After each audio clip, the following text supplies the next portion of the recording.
Quando o Senhor ele conta a parábola do pródigo, que segundo o meu entendimento não seria a parábola do pródigo, porque divide a cena com o mais velho, né? Mas seria o Senhor nessa parábola está revelando que o Criador ele é pai. Antes de Jesus ninguém tinha essa identidade, essa ideia, né, que o Criador ele é pai, ninguém se relacionava com ele, né, como pai, não, é sempre como Deus, o Criador. Eu acho que o mais próximo que eles passavam a nível de intimidade era pai da nação de Israel, mas nunca pai de um indivíduo, nunca, né? Então quando Jesus conta essa parábola ali, os fariseus é o público alvo ali, foco maior, né? São os fariseus, na mentalidade dos fariseus, os pecadores, porque os fariseus não se achavam, né? Não. Eles não se achavam uma raça superior, os pecadores. Só que ali o Senhor está revelando o coração paterno. Então eu creio que não seria nem a parábola do filho pródigo. A melhor revelação, a melhor compreensão do texto é o coração paterno. Assim, se convencionou o título ali, né? Sim. E todo mundo, para ficar mais fácil o entendimento. Sim. Mas eu gosto muito dessa ideia paterna, até porque eu me apeguei muito nisso na vida, sabe? Porque eu não tive proximidade com o meu pai, né? E por não ter tido proximidade do meu pai, eu tive que ter em Deus essa figura. Até para formar, ou vir formando, porque eu acredito que isso é uma continuação mesmo, é a questão da nossa identidade, para vir formando uma identidade diante de Deus, porque essa questão paterna faz falta, a gente sabe, né? Eu sou do mundo da educação e eu vejo isso, e quando Jesus ele vem trazendo, é o que eu sempre costumo dizer, né, dessa fala de Jesus, é que ele pega um Deus que os homens fizeram questão de distanciar, jogar lá para longe, jogaram Deus lá para longe, e é claro que sempre com muito respeito, porque a religião ela produz isso, né? A religião judaica principalmente, é o El Shaddai, é o Adonai, o Todo-Poderoso, mas sempre muito longe. Então quando ele chama quando Jesus chama Deus de Pai, que ele pega um Deus lá de longe e traz ele para perto, é claro que isso vai ser um escândalo. Sim. É por isso que a gente vê às vezes que as pessoas que demonstram uma intimidade com Deus hoje, elas causam em muita gente um certo escândalo. Porque a pessoa está tão próxima, não é? Ela tá tão próxima de Deus. A minha irmã tem uma expressão que ela pegou de uma pastora, agora o nome não me vem, mas ela se denomina queridinha de Deus. E assim, é claro que soa estranho em um primeiro momento, mas quando você compreende isso no sentido de cuidado de Deus, se todo mundo tivesse essa pegada de, poxa, eu sou um querido de Deus, mas reconhecer isso de fato, né? Sim. A gente ser uma verdade, né? Não só uma expressão, mas isso. E aí eu gosto porque minha irmã vive muito isso, ela vive muito essa questão, ela brinca. Hoje mesmo eu usei isso, eu falei, poxa, ali a vaga do crente, que é quando você está procurando uma vaga, não, a vaga do crente vai estar separada ali. Eu acho que esse tipo, Jesus ele não trouxe Deus para perto para depois nós fazermos aquilo que nós estamos fazendo, jogar de novo para longe. Boa. Entendeu? Aí a gente joga de novo Deus lá para longe. E sendo que o sacrifício de Jesus, além da nossa salvação, que é, né, o primais ali, era trazer Deus para próximo. Tanto que o véu do templo é rasgado, aquilo que Martim Lutero lutou, que é o livre sacerdócio, né? Que é o sacerdócio real de cada crente, ou seja, o livre acesso. E hoje a gente continua terceirizando o acesso, terceirizando a oração, terceirizando a bênção. E a gente não quer ter compromisso. A gente ainda é uma nação que tem medo e que prefere que tenha um Moisés que fale por nós. Né? Ali eu sei que houve toda uma convenção. Acho que também, no fundo, eu acho que era o que Deus queria.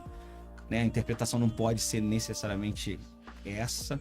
Mas a gente ainda tem medo, porque a gente é mais preocupado com a gente. Se nós nos entendêssemos, é uma expressão que eu ouvi ontem, eu não tenho como não te perdoar pelo tanto que eu já fui perdoado. Então, o único caminho que eu tenho é te perdoar porque eu entendi o meu perdão. Mas não é o perdão que os outros me dão, é o perdão que eu encontrei em Deus. Né? Porque se eu esperar perdão dos outros... Então, assim, aí você acaba liberando perdão porque você sabe o quanto foi perdoado. É constrangedor. O perdão, para mim, ele é algo que me constrange demais. Eu saber que, mesmo sendo quem eu sou, eu ajoelho e encontro esse Deus, é constrangedor. Mas eu acho que é o caminho que a igreja deveria retomar agora. Sabe? Que os líderes hoje, das grandes massas, eles deixassem de ser as pessoas que acessibilizam, porque é isso, né? Que às vezes muitos se fazem. As pessoas que acessibilizam Deus e que elas se tornam, e que ele se torna, e mostrasse para as pessoas que as pessoas também podem chegar até ele. E eu acho que a grande pegada do que eu queria conversar com o senhor, acho que a grande questão da igreja foi sempre essa. Sempre essa. Homens que querem se colocar numa posição que não são deles, que não é deles. Qual? De intermediar o acesso a Deus. A gente tem que ter maturidade de ensinar as pessoas, de mostrar para elas, vocês têm acesso a esse Deus.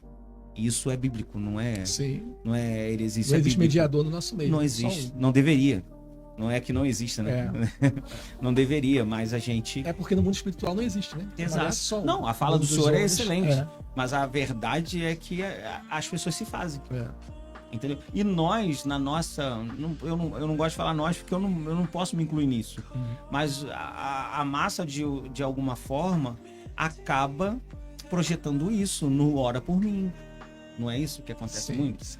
Então, assim, como a gente fica também fazendo desses homens os nossos mediadores, e aí não tem jeito, a gente acaba... É claro que eu não vou deixar de dizer para o senhor, igual eu lembro de uma frase do senhor para mim em mensagem: me ajuda em oração. Nossa, essa é que eu mais gosto.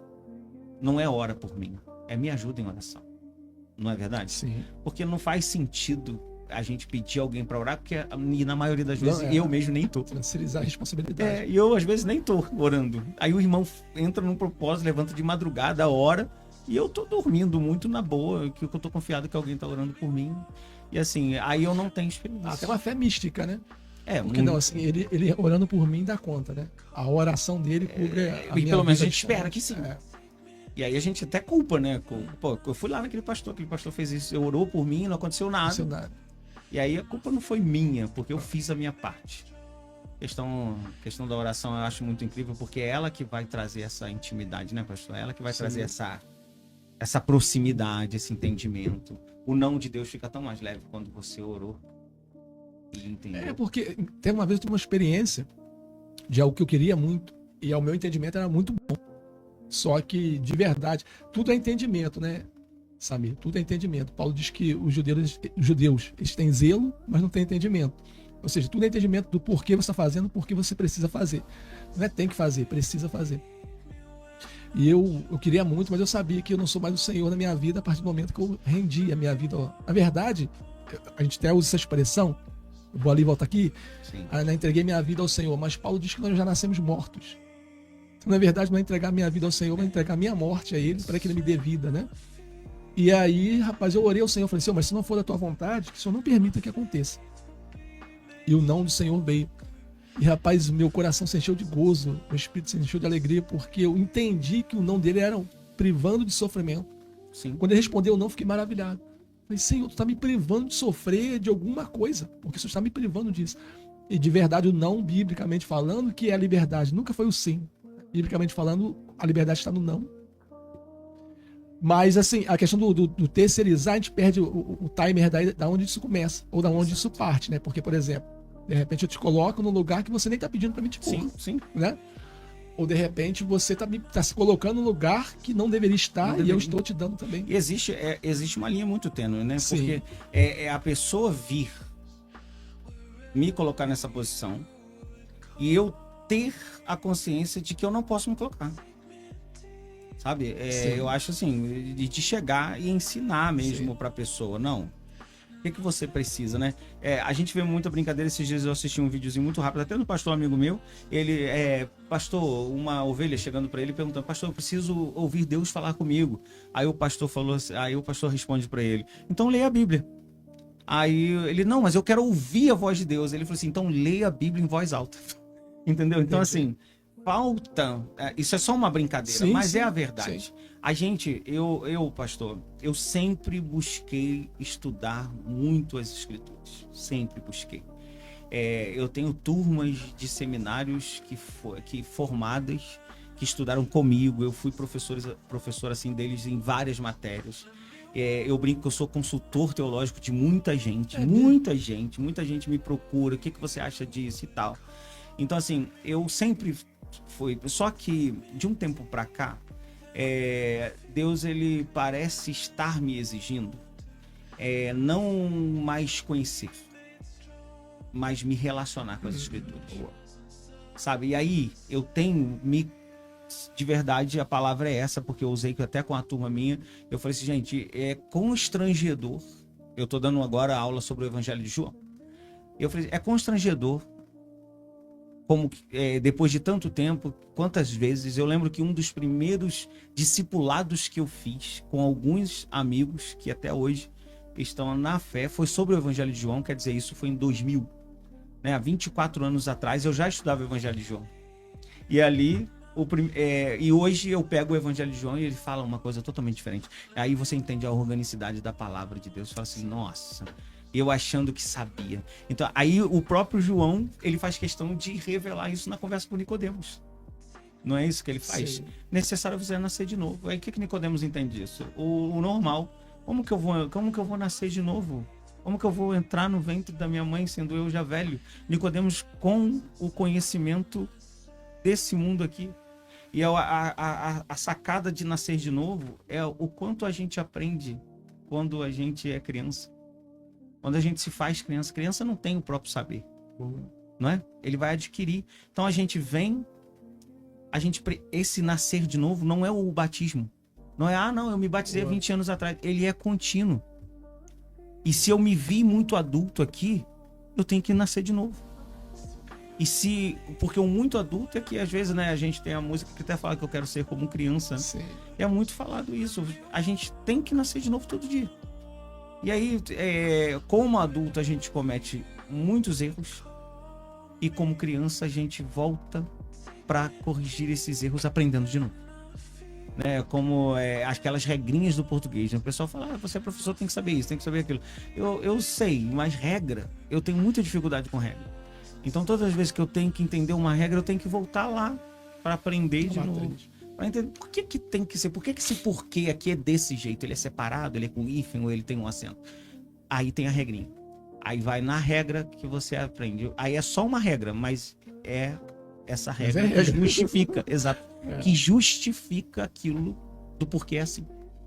Então, acho que é essa a ideia o João, ele constrange a gente com esse sentido. Ele ele mostra pra gente como que o religioso entende Jesus. Mas ele também, um capítulo depois, ele mostra como que uma pecadora entende Jesus. E quando eu leio esses dois diálogos, eu não sei se o senhor já percebeu isso.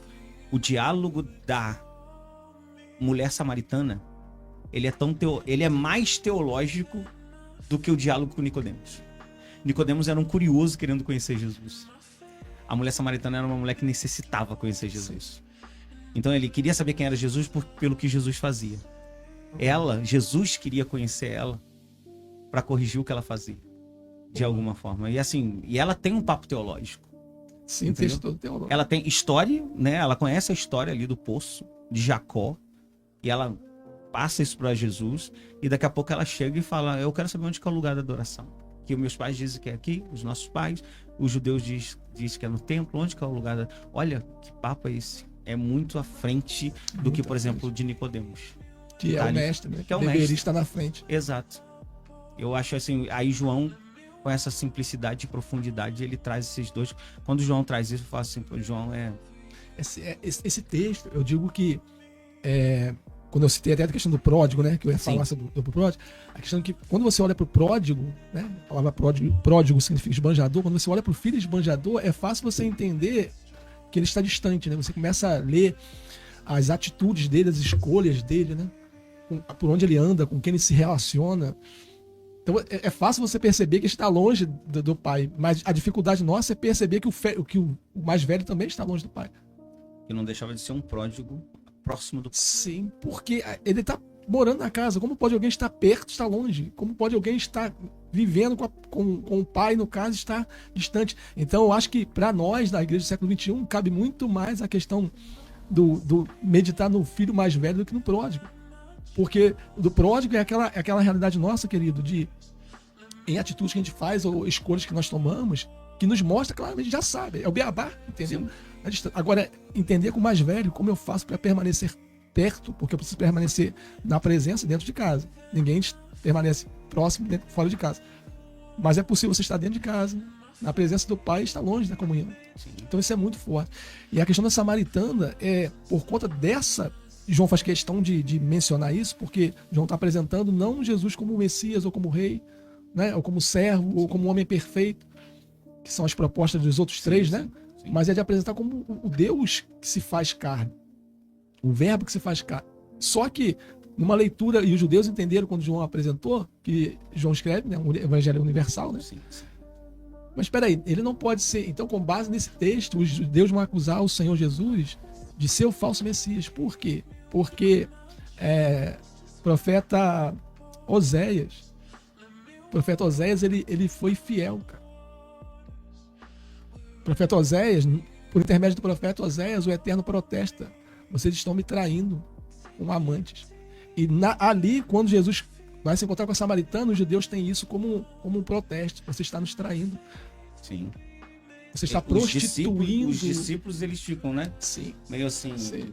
O que ele está fazendo conversando com uma mulher. Sim. E ela mesma, ela tem um posicionamento desse, né? Sim. Ela mesma fala: como tu sendo judeu, fala comigo.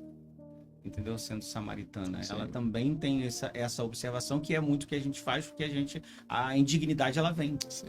Aí vem... falta entendimento. Exato. E aí você... É igual o próprio Pedro. Afasta-te. Jesus está no barco dele, opera um milagre de pesca maravilhosa. Ele chega para Jesus, depois do que Jesus fez, usando o barco dele, e fala com ele. E não só depois disso, mas porque ele tinha já um diálogo. Ele tinha tido um diálogo com Pedro. Tu és Simão, filho de Jonas, e tu te chamarás Cefas. Pega o barco de Pedro, realiza a pesca maravilhosa. Depois que Pedro vê isso, prega, né, do barco de Pedro, realiza a pesca maravilhosa. Depois que Pedro vê tudo isso, ele fala: aparta-te de mim, que eu não sou digno. Não. E não só isso, a parte do que ele lava o pé de Pedro, né? Que ele fala: não, eu não sou digno que tu lave meus pés. Então, assim, a gente... eu tenho, para mim, até em cima do que o senhor falou, a gente tem uma linha de pensamento seguinte. Eu pergunto aos meus alunos de forma bem provocativa. Eu falo assim: qual o sentimento?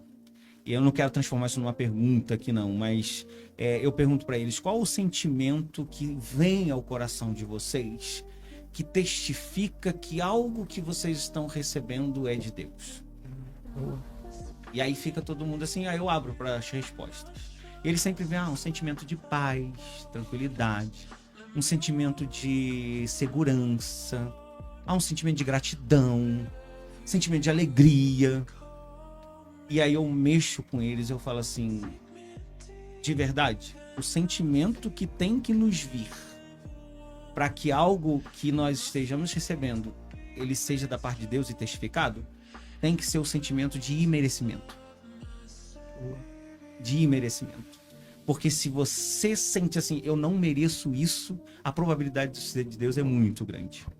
Porque Deus, ele tem essas coisas, né? Ele nos dá aquilo que nós não merecemos. A gente é que hoje criou a questão do mérito. Nós não, mas eu orei a Deus para que Deus me desse. Eu fiz campanha para receber. Eu subi um monte, eu jejuei.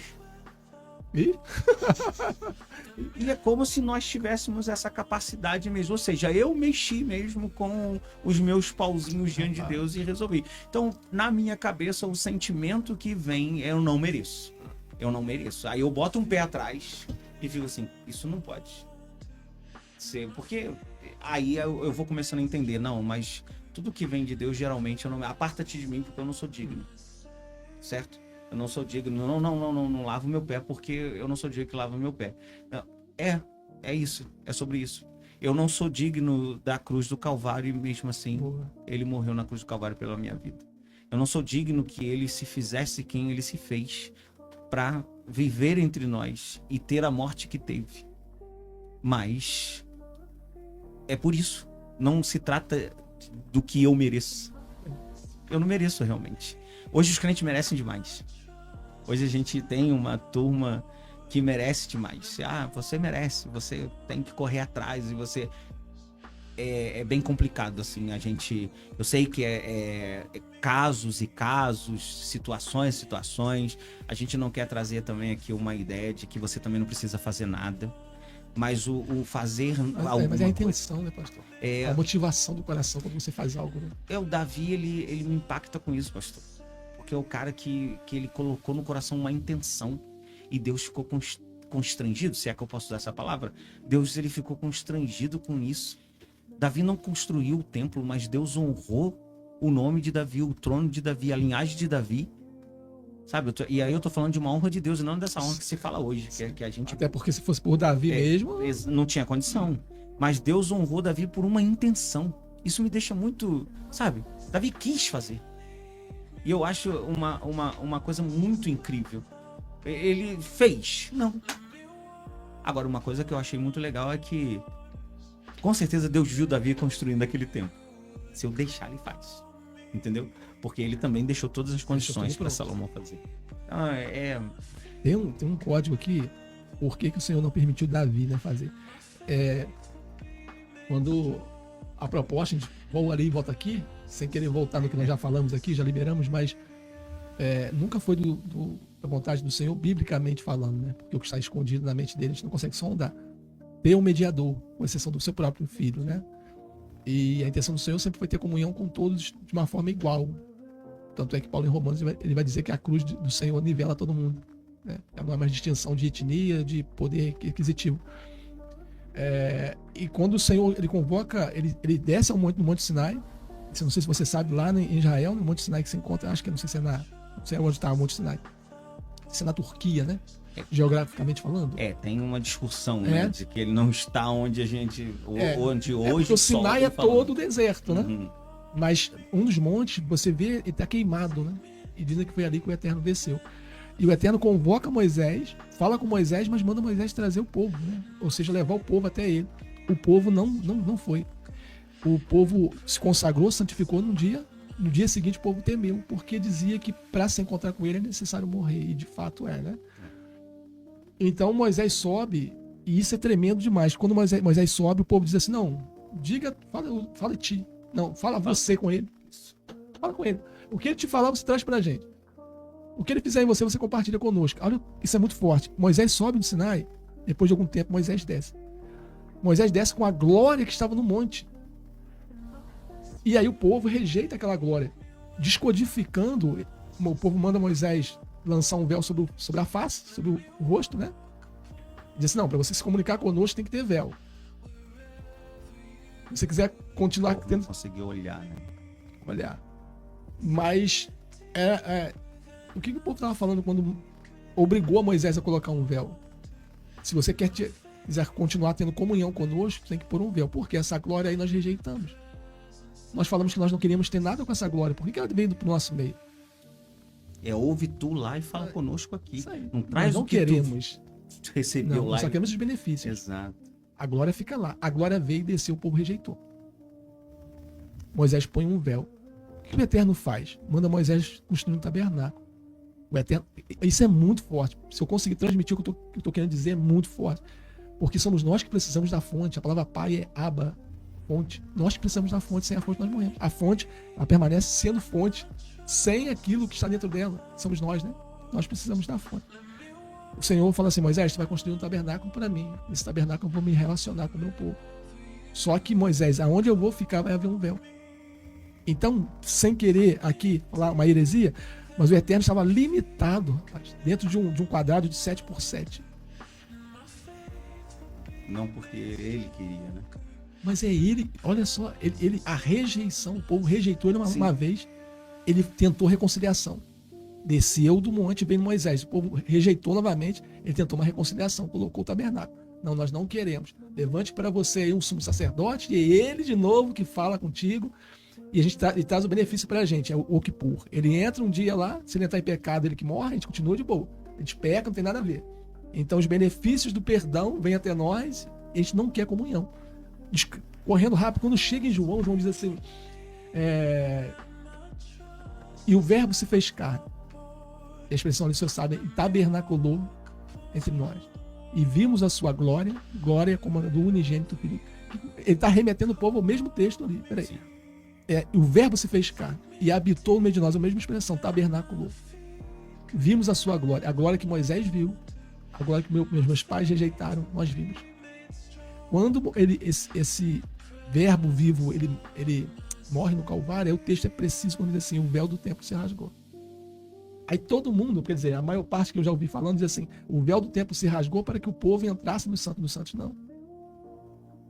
O livre acesso, Paulo diz assim, o livre acesso, só que o Deus que estava no Santo dos Santos, ele veio. Ele que sabe.